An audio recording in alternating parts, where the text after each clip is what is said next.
How do we make of what we're seeing out of Aaron Judge, given what we've already seen? Michael, it's really simple. He's the best right-handed hitter ever. That was Buster Olney on May 8th's episode of Pardon the Interruption. His justification? There is a great statistic, adjusted OPS plus. Well, I've got a problem with that, Buster. Not just your choice in stat, but also with that take in general. But not because Aaron Judge is nothing short of phenomenal. He's a certified beast and is one of the best right-handed hitters ever. The problem, though? There's been some other amazing right-handed hitters to play this game, including one right-handed hitter who might be one of the best overall hitters this game has ever seen. He just played at the same time as maybe the best hitter ever, Barry Bonds. Buckle up, baseball fans. Today we try to answer that very question. Who is the best right-handed hitter in baseball history? Because by the numbers, the answer? Well, it seems kind of easy. If you're looking at the right numbers. Welcome to Good Vibes Baseball. Please be sure to subscribe and hit that thumbs up button. Helps me out a ton, and I do appreciate each and every one of you legends. Now let's get into the good vibes, shall we? Adjusted OPS Plus is a great stat. I will agree with you, Buster. And you even explain why it's great. It measures players and their production against their peers. It even includes ballpark factors too. And as of May 14th, 2025, Aaron Judge does carry an OPS Plus of 254, meaning offensively, he has been 154% better than the league average. This is absolutely insane, but the issue is right there in Buster's justification. It measures you against your peers. If you want to say Aaron Judge is the best hitter in baseball today, OPS Plus is a great way to make your point. And he has been the best hitter in baseball, not just in 2025, but also for the entire 2024 and 2022 seasons, where he led the league in OPS Plus both years. In fact, you could even say Aaron Judge is one of the most dominant hitters ever based on OPS Plus, as his 2 full seasons with an OPS Plus north of 200 already makes him one of just 19 players in MLB history with multiple seasons with an OPS Plus above 200. And if he can keep up his current pace, he very well could post the best season ever by a right-handed hitter OPS Plus wise. But again, this number is dependent on the league average at the same time. It doesn't do a ton when directly comparing players across different decades who are not playing against each other. So to say Aaron Judge is the best right-handed hitter ever because he posted a higher OPS Plus than any other right-handed hitter? Odd choice. Now don't get this twisted. Aaron Judge has been absolutely dominant throughout his career.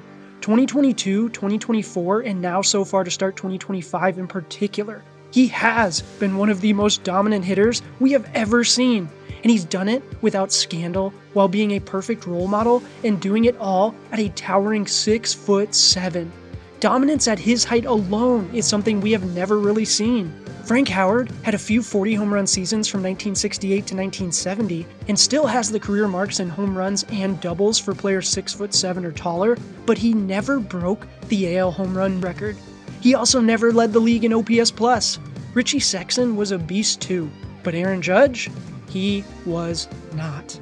Aaron Judge is absolutely the best hitter 6'7" or taller, and again, he has been one of the most dominant hitters we have ever seen. Seeing OPS Pluses north of 200 is just like Babe Ruth back in the 20s. There will be a time when we look back at this stretch in amazement.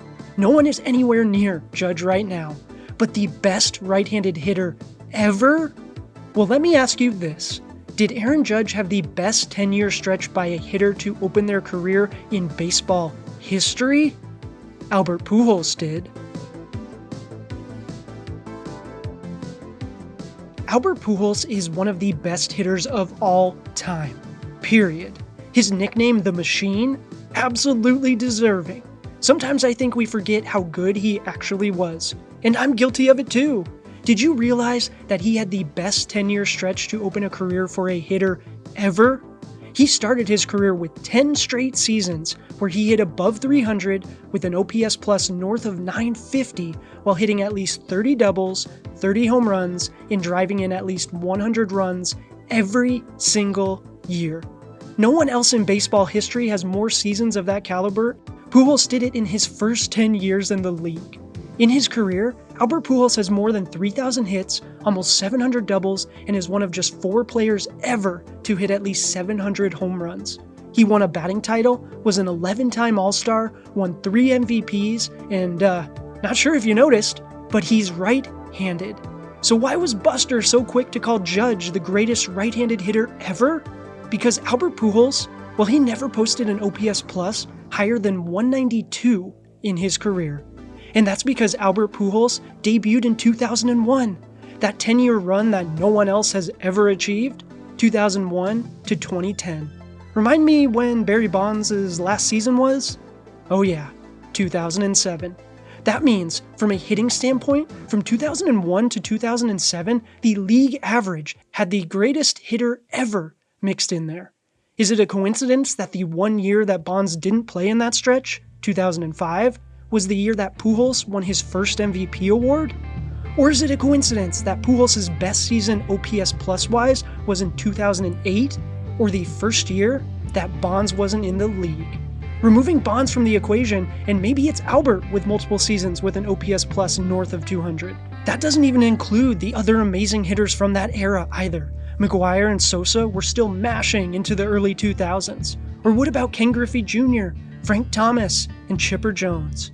Or Alex Rodriguez, or Manny Ramirez. Baseball in the 2000s was amazing and juiced offensively. Comment below with your favorite hitter from the 2000s. But considering all of this, it's not surprising to see Albert Pujols not post an OPS plus north of 200. He'd have to hit 80 home runs with a 350 batting average. This is also why I'm guilty of excluding Pujols from certain things though. Mike Trout was amazing to start his MLB career. His first 10 years in the league were historic. But did you realize that through their first 10 years in the league, Albert Pujols had more hits, nukes, RBIs, a higher batting average and OPS, including a higher slug and OBP. He also had a higher B-WAR, meaning even with Trout's defensive prowess and base running included, Pujols was a little more dominant in his first 10 years. In fact, the only 2 stats that Trout had more of in his first 10 years? Triples and stolen bases. Oh, and OPS plus, because once again, this just means Trout was a tiny bit more dominant with his bat than the league average compared to Pujols and his league average. That doesn't mean Trout was the better hitter though, Buster. Just like Judge isn't the best right-handed hitter ever just because he's posted the highest OPS plus. Sure, he's been more dominant than Pujols was compared to his league average at the time, but Pujols is the better overall hitter. Looking at Pujols and Judge's first 9 years in the bigs, since Judge is currently in his 10th season, we can see it in the numbers too. Albert Pujols posted better numbers in every offensive category over his first 9 years in the bigs than Aaron Judge, except for OPS plus. Even that though is essentially the same. And you want to talk about wild stats for a power hitter? After his first season in the bigs, Albert Pujols went a decade where he walked more than he struck out every single season. All hail the machine. But I do get it. There's never been a more dominant right-handed hitter in baseball history than Aaron Judge. He is the AL home run king, and again, a beast. And at his size, it's genuinely amazing, and I hope Judge continues to produce like this for the next decade. But all things considered, right now, is Aaron Judge even the second best right-handed hitter in baseball history? Albert Pujols is the best right-handed hitter ever. He could have retired after his first 10 years and been a first ballot Hall of Famer. Sure, maybe the back half of his career wasn't at that same level, but we have seen where his career numbers ended up. Cooperstown awaits. It very well might be waiting for Aaron Judge too. But is he even the second best right-handed hitter ever? Josh Gibson was a living legend. His numbers in the Negro Leagues were otherworldly. If you think he is the best right-handed hitter ever, I have no issue with that.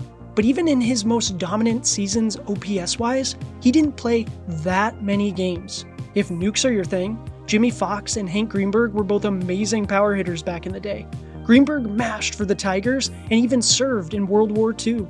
If he doesn't serve, maybe he's the best right-handed hitter ever. Or how about baseball's all-time home run king, Henry Aaron. He was way more than a ton of nukes. If you think Hank is the best right-handed hitter ever, again, no argument here. But Pujols had a better first 10 years and still has more seasons where he hit more than 30 doubles and home runs with a batting average over 300 and an OPS over 950, while also driving in over 100 runs. That consistent elite production is second to none. What about Manny Ramirez? PED suspensions have absolutely destroyed any thought of Manny getting into the Hall of Fame, but he had 8 of those aforementioned seasons in his career behind only Lou Gehrig and Albert Pujols. Manny absolutely raked. We didn't even mention Willie Mays either. If you say Willie Mays is the best right-handed hitter ever, again, no argument here. This game has been blessed with some excellent right-handed hitters. In my opinion, Albert is the best. But Buster is right about one thing. Aaron Judge has posted a better OPS plus than anyone since Barry Bonds. We'll talk about this stretch for years to come, but the best right-handed hitter ever? Well, I think the numbers, they say differently. That's gonna do it for today, baseball fans. Thanks so much for watching. Who do you think is the best right-handed hitter ever? Let me know down below, and please be sure to hit that subscribe button if you haven't already. And please be sure to hit that thumbs up if you enjoyed yourself. I know I did. I appreciate each and every one of you legends. But until next time, baseball fans, cheers!